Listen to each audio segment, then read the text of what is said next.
Welcome to Faith in 5, a weekly video devotional designed to discuss practical spiritual concepts in 5 minutes or less. I'm your host, Mark Vandella.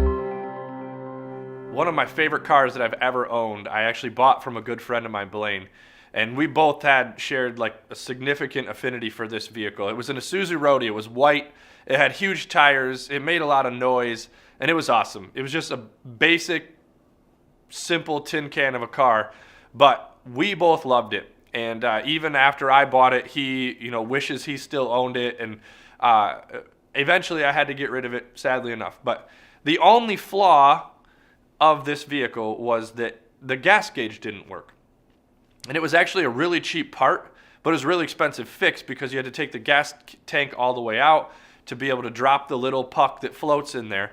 And so you never knew how much gas you actually had unless you paid attention to some other signs, right? You could track your mileage and know about how many miles you could go.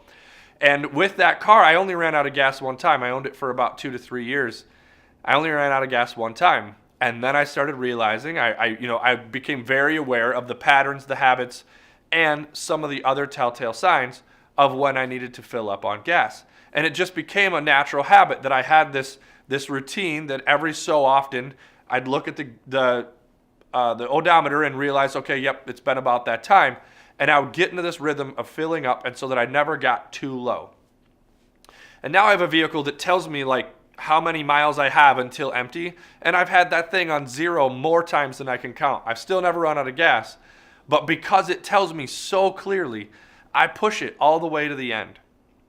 And in his book, Why Pray, John DeVries tells a story of him. It's a hypothetical story of him pushing his car on the way to church, and he's guest speaking at this church, and somebody sees him and says, "Hey, aren't you the guest speaker this morning?" He said, "Yes." And they said, "Well, what are you doing pushing your car past the gas station that's right there?"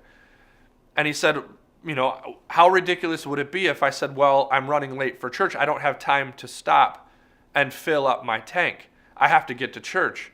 These people would think, he said, again, hypothetically, that these people would think he was crazy. And we do this in our faith life all the time. In our prayer life, we run on empty, and then when the only thing that we need, the only thing that would help us and fill us up is a conversation with God, a "Hey God" moment would put gas in our tank.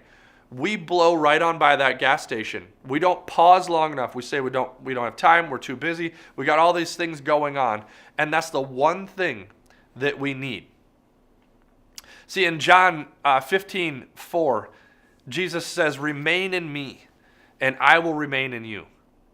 For a branch cannot produce fruit if it's severed from the vine, and you cannot be fruitful unless you remain in me." It's almost like this prayer life of ours, being connected to God through prayer, gives us that water that nurtures the vine and bears fruit. Prayer is the gas in our tank. And so as we consider our prayer life and the fact that we feel like we may not have time for it, or it doesn't work, or whatever it is that causes us to not stop long enough to have "Hey God" conversations, I want to encourage us this week to stop long enough, to build into these normal patterns of our life. Like I said, with my old rodeo, I didn't have any way, I didn't have a normal gas gauge that I could rely on. And so I had to learn these other signs, to learn these other ways to understand that I was low on fuel.